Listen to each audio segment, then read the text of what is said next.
참 삶을 살아가면서 어려운 일들을 바라봅니다. 누가 힘드냐라고 따지기 시작하면 서로 내가 힘들다 이렇게 이야기할 겁니다. 특별히 코로나 시대를 살아가면서 많은 소상공인들, 자영업자들이 어렵다고 그럽니다. 그런데 또 직장 다니는 분들한테 물어보면 직장 다니는 분들도 다 어렵다고 그럽니다. 나름대로의 힘든 일들과 아픔과 상처를 가지고 삶을 살아갑니다. 그러면 집에 살림하는 사람들은 안 어렵냐?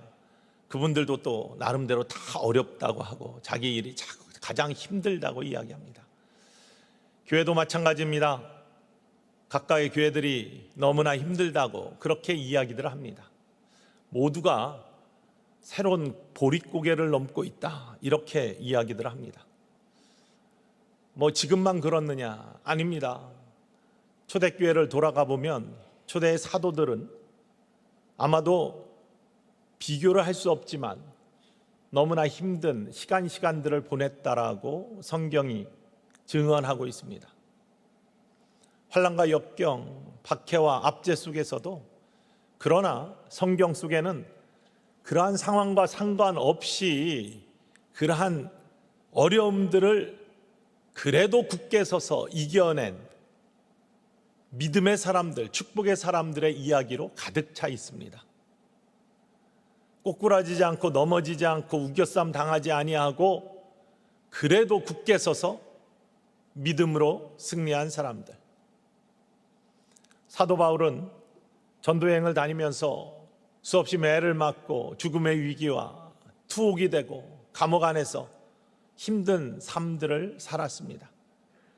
그런데 그러한 상황 속에서도 그래도 굳게 서서 찬미와 기도가 끊어지지 않았습니다. 왜냐하면 하나님 살아계심을 믿었기 때문에, 하나님 함께 하심을 믿었기 때문에 하나님이 사도 바울의 모든 발걸음을 인도하시고 이끄신다는 그 온전한 믿음 때문에 그때 감옥문이 열리고 새로운 소망이 현실로 앞으로 다가오는 축복의 모습을 가졌다는 사실입니다.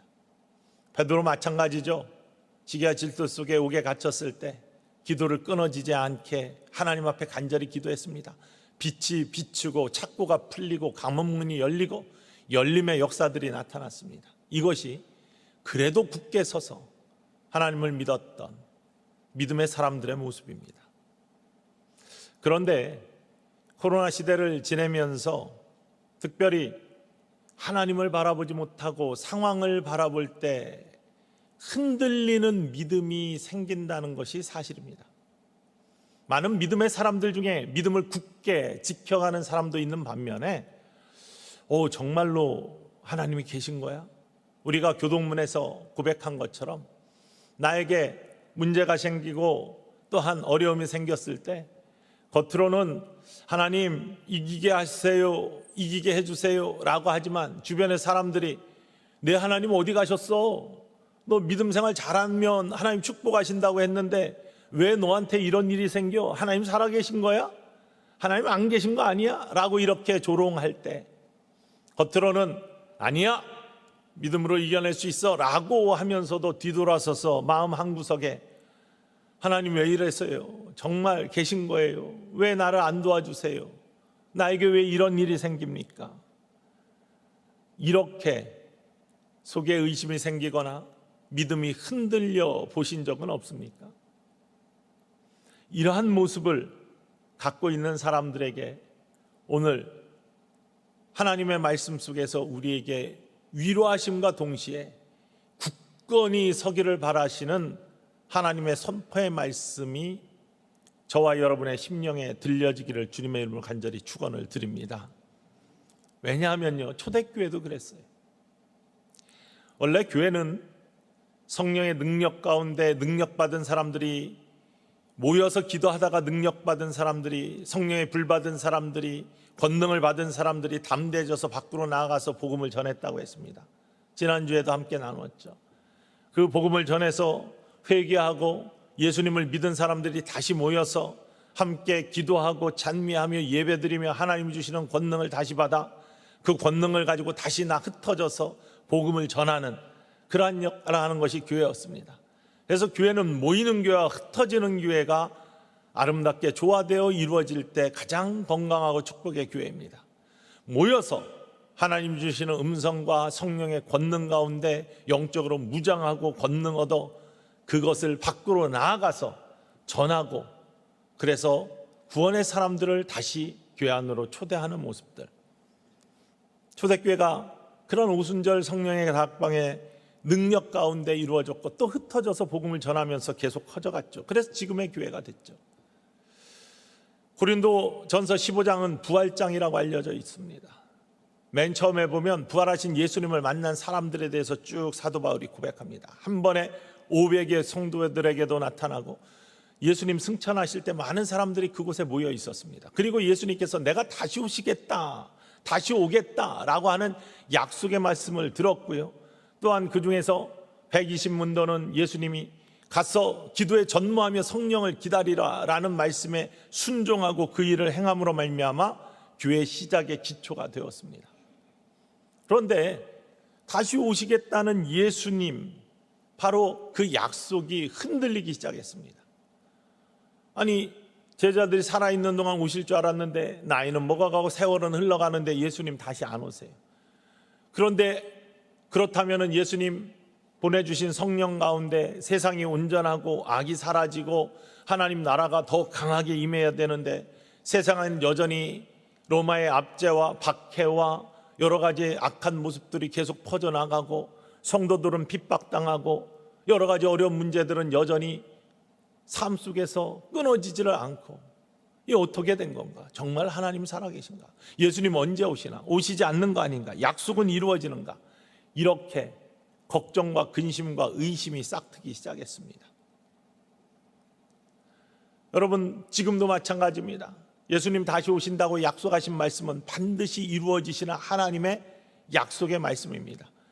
그런데 지금을 살아가면서 예수님 다시 오신다고 했는데 언제 오실지 우리가 기약이 없습니다. 그러니 자꾸 흔들립니다. 뿐만 아니라 예수 그리스도께서 이 땅에 오셔서 구원을 선포하시고 예수님을 믿는 사람들에게 구원 주신 그 구원의 사람들이 세상을 아름답게 변화시키고 놀라운 은총 가운데 세상이 날로 새로워지고 복된 모습을 가져야 되는데 여전히 우리의 모습은 미약하고 악이 창궐하고 또 나에게 고통이 있고 하는 모습을 바라보면서 하나님 정말 계셔? 남들이 조롱하면 겉으로는 강하게 부인하면서도 뒤돌아서서는 예수님 정말 오시는 건가? 정말로 이 땅에 하나님 나라가 이루어지고 있는 건가? 라고 하면서 의심의 마음들이 싹트기 시작하는 사단의 도전들이 시작된다는 사실입니다. 사실 종말이 지연되는 이유는 이미 새벽기도 시간에 우리가 함께 나눈 것처럼 베드로후서 3장 9절에 하나님께서는 우리를 사랑하셔서 한 사람이라도 더 구원받게 하기 위해, 회개하기 위해 종말을 늦추신다라고 베드로가 고백합니다. 그러나 마찬가지로 사단은 한 사람이라도 더 실족하고 멸망시키기 위해서 지금의 시기에 최선을 다하는, 그래서 악을 창궐케 하는, 믿는 자를 넘어뜨리려고 하는, 교회를 망하게 하려고 하는, 교회를 분열시키게 하려고 하는 작업들을 하고 있다는 것이죠. 쿨만이라는 신학자가 이 모습에 대해서, 초대교회부터 이루어지는 이 영적 긴장에 대해서 이렇게 설명을 합니다. 이미 그리고 아직이라는 개념입니다. Already but not yet. 이미 구원은 임했고 하나님 나라는 이 땅에 임했다. 예수 그리스도를 통해서 구약의 예언자들의 선포, 메시아가 이 땅에 오신다, 이루어졌잖아요. 하나님의 독생자 외아들을 이 땅에 보내주셨잖아요. 메시아를 보내주셨잖아요. 그리스도를 보내주셨잖아요. 십자가의 보혈의 능력과 부활의 영원한 생명의 능력으로 복음을 선포하게 하시고 우리들에게 사망에서 생명으로 건져지는 축복의 능력들을 주셨잖아요.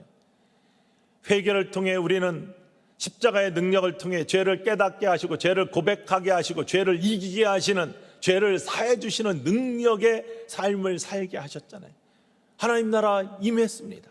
우리 안에 이루어지고 있습니다. 세상에 이루어지고 있습니다. 그런데 아직 다는 아니에요. 완벽한 하나님 나라가 아닙니다. 왜냐하면 예수님께서 승천하시면서 마지막 때, 마지막 날, 예수님이 구름 타고 호련히 오시는 바로 그날이 최후의 심판의 날이고, 알곡과 가라지들이 구별되는 날이고, 영원한 생명에 이르는 자와 악이 영원히 심판 속에 이르는 마지막 심판의 날이 하나님 나라의 완전한 도래라고 선포하시며, 그 중간의 기간에는 우리를 도와주실 성령님을 보내주셔서 우리의 약함을 보완해 주시고 이기게 하시고 악과 싸워 승리하게 하시는 성령의 도우심의 시대. 해서 영적으로 늘 긴장이 있는, 하나님 나라가 임하면 더 이상 회개 기회는 없습니다.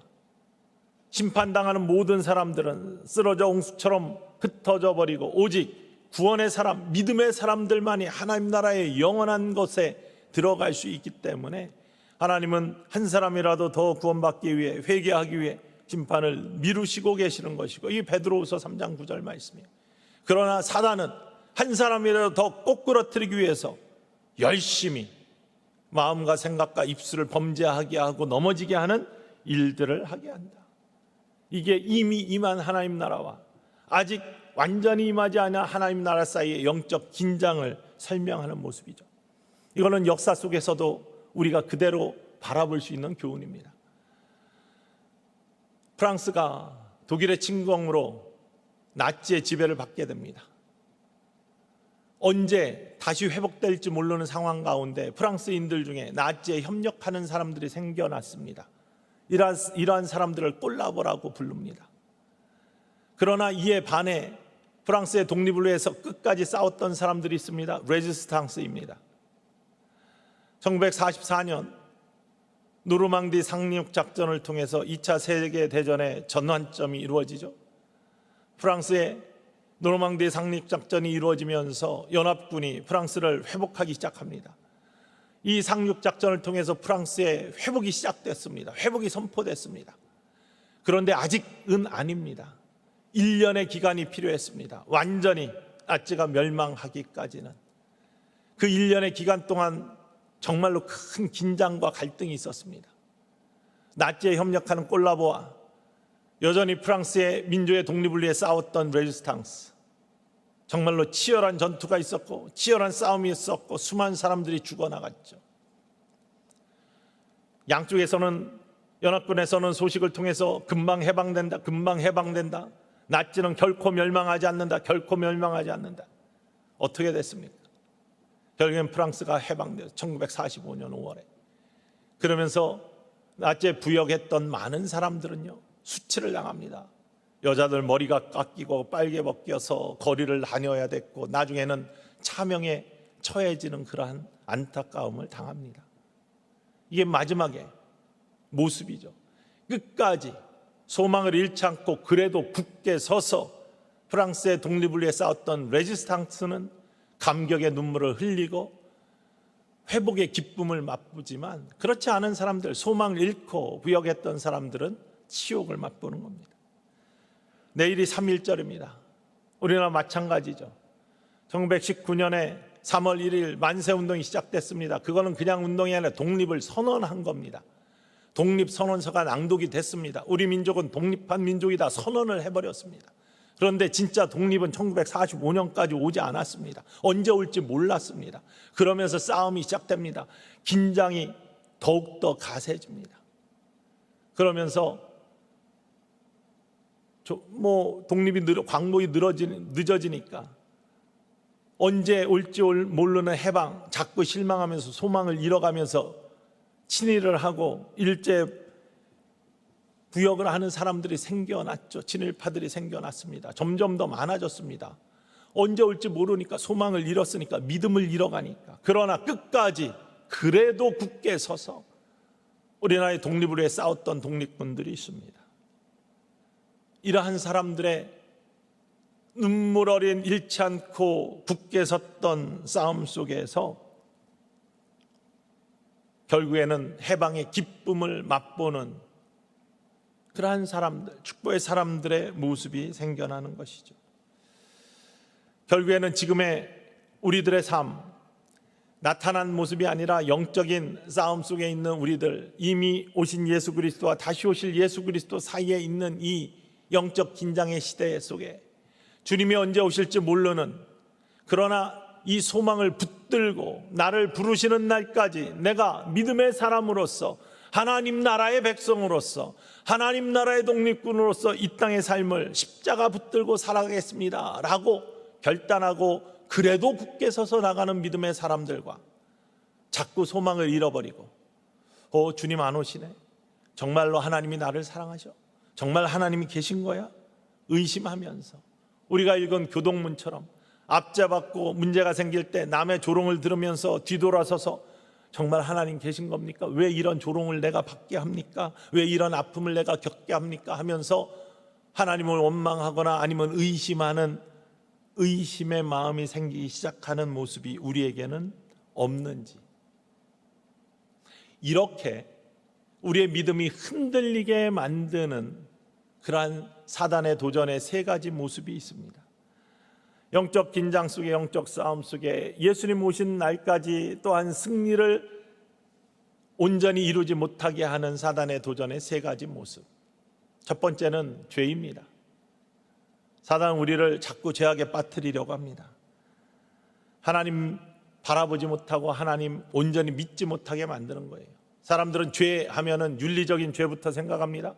살인, 간음 뭐 이런 것들만 죄악이다 생각하고 나는 그런 거 안 졌는데 내가 왜 죄인인가. 그러나 겉으로 나타난 그런 것만이, 현상만이 다가 아니에요. 현상을 잊게 하는 본질의 모습이 더 중요한 것이죠. 철판에 녹이 났는데 거기에 페인트만 칠한다고 온전해지는 게 아닙니다. 녹을 온전히 제거하지 못하고 페인트를 칠하면 다시금 드러나고 흉해지는 것이 그 모습 아닙니까? 녹을 완전히 제거한 다음에 새로 칠해야지 온전해지는 것처럼 겉만 번지르하다고 온전한 게 아니에요. 바리새인들이 예수님께서 회칠한 무덤 같다고 하는 게 속은 썩어가는데 겉만 번지르하다고 해가지고 하신 말씀 아닙니까? 정말로 중요한 건 본질의 모습이죠. 겉으로 드러난 많은 싸움의 모습들이 다른 모습이 아니라 이러한 죄의 모습 속에, 특별히 그러한 살인에 가는 윤리적인 그러한 죄가 다 죄의 모습이 아니라 하나님을 온전히 믿지 못하는 것, 하나님 온전히 바라보지 못하고 없는 듯 살아가는 것. 특별히 부름받은 구원의 사람들은 이미 불러주시고 구원의 감격 속에 있게 하셨는데 그럼에도 불구하고 하나님을 영화롭게도 하지 못하고 하나님께 감사하지도 못하는 것, 이게 죄라고 로마서 1장에 고백하고 있지 않습니까? 하나님을 영화롭게도 못하고 감사하지도 못하고 하나님께 관대하지도 못하고 늘 인색한 그러한 모습들, 이게 다 죄의 모습이에요. 그것이 하나님과 우리 사이의 관계를 가로막고 하나님을 온전히 믿지 못하게 만드는 안타까운 모습이라는 겁니다. 이사야서 59장 2절 말씀에 이렇게 고백합니다. 함께 읽어보겠습니다. 오직 너희 죄악이 너희와 너희 하나님 사이를 갈라놓았고 너희 죄가 그의 얼굴을 가리어서 너희에게서 듣지 않으시게 함이니라. 죄악이 하나님과 우리 사이를 갈라놓아요. 그래서 하나님 믿지 못하게, 하나님 의심하게 만듭니다. 이게 사단이 우리에게 하는 가장 악한 짓입니다. 두 번째 모습은 영적 무감각입니다. 죄를 짓는 거, 이것도 참 안타까운 일이지만 더 위험한 일은요, 죄를 회개하지 않는 거예요. 죄를 회개하지 않으면 죄가 쌓여집니다. 죄가 쌓여지면 영적으로 무감각해집니다. 우리가 매일 저녁 아침으로 닦습니다. 깨끗하게 씻습니다. 왜냐하면 몸을 깨끗하게 하기 위해서, 정결하게 하기 위해서. 아침에 나가서 다른 사람 만나려면 잘 꾸미고 깨끗하게 닦고 나가죠. 지저분하게 나가지 않습니다. 저녁에 들어오면 하루 동안 묵은 때들을 잘 닦아가지고 잠자리에 들기 전에 몸을 깨끗하게 하고 잡니다. 그런데 영적으로는 여러분 씻음이 있습니까? 영적으로 잘 닦습니까? 우리가 하루 종일 지은 죄악들, 하나님 온전히 바라보지 못한 거, 영원롭게도 못하고 감사하지 못한 거, 이거 자기 전에 간절한 마음으로 십자가 바라보며 죄악을 고백하며 죄 씻음에 예수 그리스도의 보혈의 피의 능력을 간구하고 주무십니까? 아침에 일어나서는 하루 종일 내 삶을 살면서 주님 나와 함께 동행하시고 나를 기쁨을 잃지 않는 믿음의 사람으로 누구를 대하든 예수님 대하듯 삶을 살게 하시옵소서라고 그러한 간절한 마음으로 깨끗하게 보혈의 피로 씻고 세상을 향해 나가십니까? 이렇게 영적 씻음이 없을 때 죄악이 쌓이고 쌓여가지고 단단하게 굳어지고 견고한 진이 되어서 사단이 바라볼 때 이제 딱딱하게 굳어진 저 죄 스스로 깰 수 없구나 만족하면서 우리를 그냥 놔둬도 스스로 타락하는 삶, 영적으로 무감각해져서 더 이상 사단이 공격하지 않아도 스스로 무너지는 사람이 되게 만드는 거, 이게 사단의 전략 아닙니까? 또한 가장 구체적인 것은요, 세 번째로 생활의 염려와 재리의 유혹입니다. 우리가 삶을 살아가면서 하나님께 영화롭게도 못하고 감사하지도 못하고 하나님을 의심하거나 하나님을 온전히 믿지 못하게 만드는 것은 염려를 주는 거예요. 생활의 염려, 재리의 유혹, 이런 것들이 살면서 걱정하는 염려와 근심 때문에 자꾸 생각이 하나님을 향하지 못하고 이러한 돈과 생활, 그런 관계, 이런 문제 때문에 자꾸 실족하게 만드는 도전, 마음을 흔들고 생각을 흔들고 입술을 부정하게 만들므로 말미암아 하나님 앞에 온전히 설지 못하게 만드는 것. 마태복음 13장 22절 말씀 우리가 함께 읽어보겠습니다.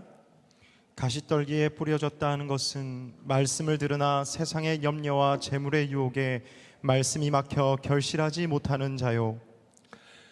우리 하나님이 말씀을 우리에게 주시고 늘 하나님의 자녀답게 열매 맺는 삶을 살기를 원하시는데 뭐 때문에 가시떨기에 떨어진 말씀처럼 자라나지 못하고서 열매 맺지 못한다고 말씀하고 계십니까? 세상의 염려, 재리의 유혹, 삶의 염려와 재리의 유혹 때문에, 그 기운 때문에 자라남, 말씀이 자라남, 하나님의 자녀의 신앙의 성숙들이 자라남이 자꾸 막혀가지고 온전한 축복의 삶을 살지 못하게 만들고 사단에 꼬꾸라져게 만드는 거예요. 사단 뿔 달린 그러한 것이 아니라, 괴물이 아니라고 했습니다. 우리를 하나님께 대항하고 하나님께로부터 멀리 떨어지게 만드는 영적인 세력이 사단이라고 했습니다.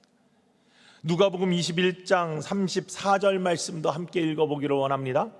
너희는 스스로 조심하라. 그렇지 않으면 방탕함과 술 취함과 생활의 염려로 마음이 둔하여지고 뜻밖의 그날이 덫과 같이 너희에게 임하리라. 예수님 다시 오실 그때 또한 하나님이 우리를 부르시는 그날 준비하며 삶을 살아야 되는데 마음을 둔하게 만드는 것이 사단의 전략입니다. 그런데 마음을 둔하게 만드는 건 뭐냐? 방탕함, 술 취함, 생활의 염려라고 했어요. 이 세 가지가 같은 레벨의 거예요. 방탕함, 술 취함, 생활의 염려, 이것들이 우리를 자꾸 둔하게 만들어요. 그래가지고 꼬꾸라지게 만드는 거예요. 믿음을 갖는 것 참 중요하고 어려운 일이지만 믿음을 지키는 것 더 어려운 일이고 믿음을 자라나게 하는 것은요 더 힘든 일입니다. 사단이 이런 것들을 막아요. 가시 덤불처럼 그 자라남을 막는 기운, 이것이 다른 것이 아니라 세상의 염려와 재리의 유혹이에요. 그리고 방탕함, 술 취함, 그리고 생활의 염려로 말미암아 우리의 마음에 근심과 걱정을 불어넣어서 우리가 자꾸 망하게 만드는 겁니다. 하나님을 의심하게 만드는 겁니다. 가장 기본적인 믿음을 흔들어 놓는 겁니다. 그러면서 우리를 꼬꾸라지게 만드는 것이죠. 우리의 주님이 누구십니까? 예수 그리스도 아니십니까? 우리의 주인이 누구십니까? 하나님 아니십니까?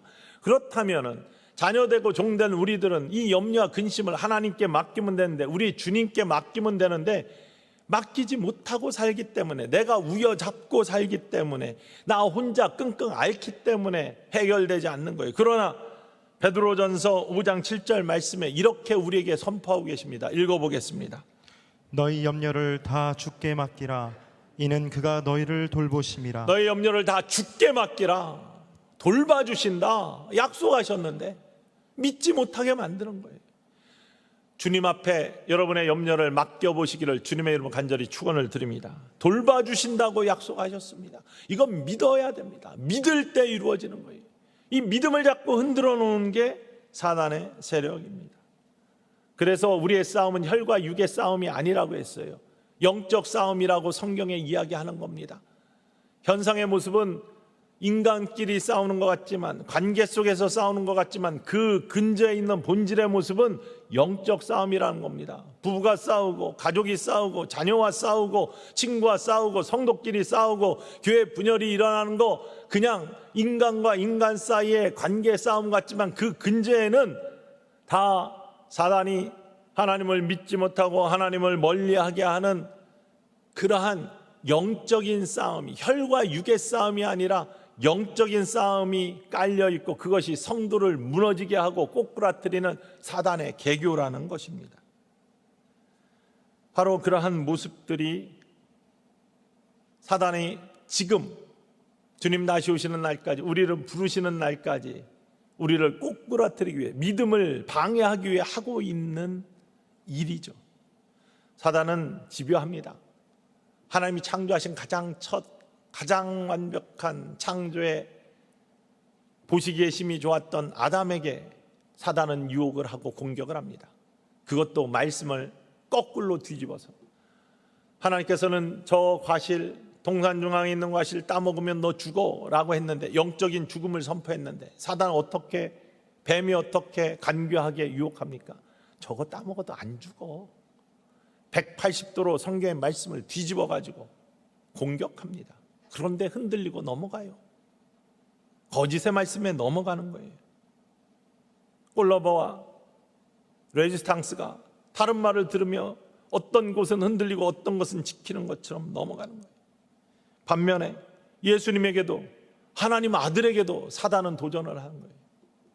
그것도 하나님 말씀으로, 특별히 성전에서 뛰어내려봐, 시편 말씀, 천사들이 너를 수종들어 받들어 가지고 다치지 않게 한다, 시편의 말씀을 가지고 예수님께 도전합니다. 주 하나님, 너의 하나님을 시험치 말라라고 하면서 예수님의 하나님의 말씀으로 사단의 계기를 물리치시지만, 사단은요 누구를 가리지 않습니다.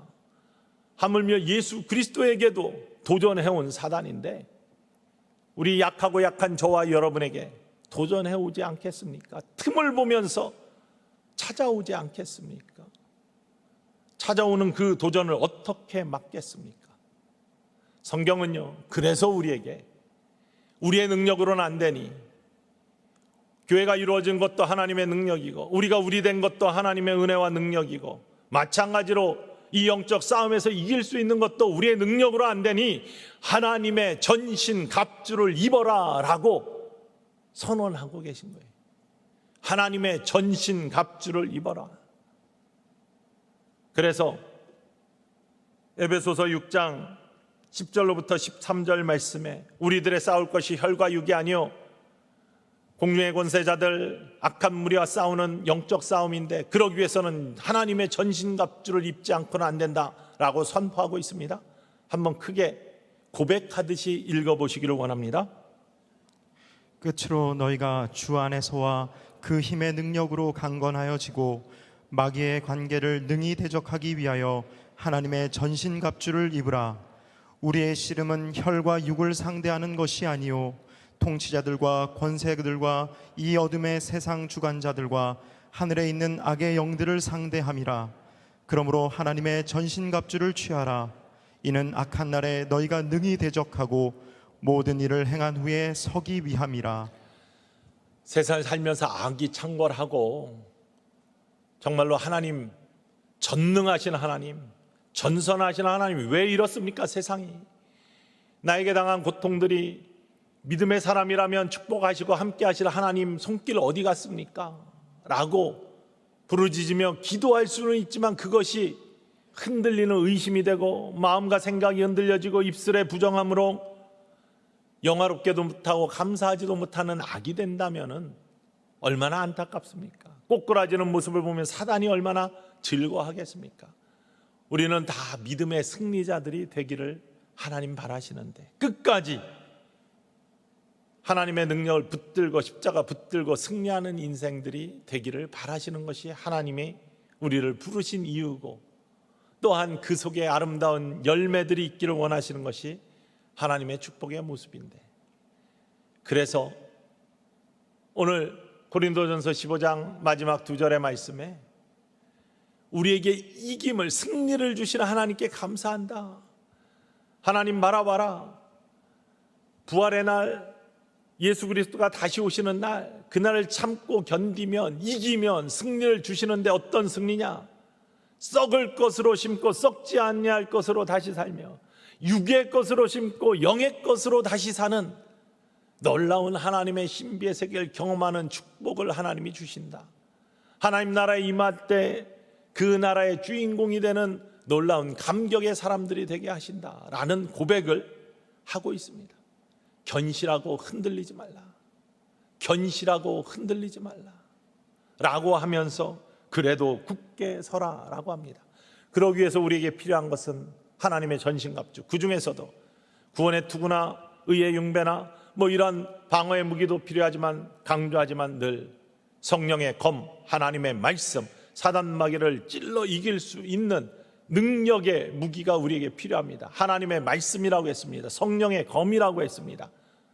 여러분에게 성령님이 주신 놀라운 은혜의 검들이 들려있기를 주님의 이름으로 간절히 축원을 드립니다. 여러분의 하나님의 말씀이 있어야 돼요. 비장의 말씀의 무기들을 들고 계셔야 됩니다. 사단이 공격해 오는데, 유혹해 오는데 하나님 말씀 하나도 몰라서 뭐더라? 창세기 1장 1절 말씀이 뭐더라? 요한복음 3장 16절 말씀이 뭐더라? 하면서 그 말씀이 생각이 안 나는 그 틈을 타서 사단은 우리의 마음과 생각과 입술을 무너뜨린다는 겁니다. 우리 문서 선교에서 여러분 말씀, 내 인생의 말씀 해가지고 지금 주부에도 계속 연재되고 여러분에게 내면은 전시한다고 했습니다. 이런 하나님의 말씀, 내 인생의 말씀, 내 인생의 비장의 무기들, 이거 들고 계셔야 됩니다. 이거 마음속에 새기고 계셔야 됩니다. 어떠한 상황이 닥쳐도, 어떠한 도전이 있어도 하나님은 이 말씀으로 내 영을 지켜주시는 살아계신 하나님이요, 다시 오실 예수 그리스도시요, 도우시는 하나님이시요, 끝까지 나와 함께 하시는 하나님이십니다 라고 고백하면서 말씀의 검을, 성령의 검을 사단에게 내보이며 사단을 물리칠 수 있는 축복의 사람, 그것이 이 영적 긴장의 시대, 영적 전쟁의 시대, 어둠이 창궐한 시대 믿음으로 승리할 수 있는 축복의 사람들의 특권임을 이 시간 기억하시기를 주님의 이름으로 간절히 축원을 드립니다. 오늘 마지막 말씀 함께 보기를 원합니다. 오늘 본문 말씀입니다. 우리 주 예수 그리스도로 말미암아 우리에게 승리를 주시는 하나님께 감사하노니 그러므로 사랑하는 형제들아 견실하며 흔들리지 말고 항상 주의 일에 더욱 힘쓰는 자들이 되라. 이는 너희 수고가 주 안에서 헛되지 않은 줄을 알미니라. 아멘. 이 말씀 붙들고 또 한 주 승리하시고 인생의 여정 속에 승리하시는 축복의 천성의 가족들 되시기를 주님의 이름으로 간절히 축원을 드립니다.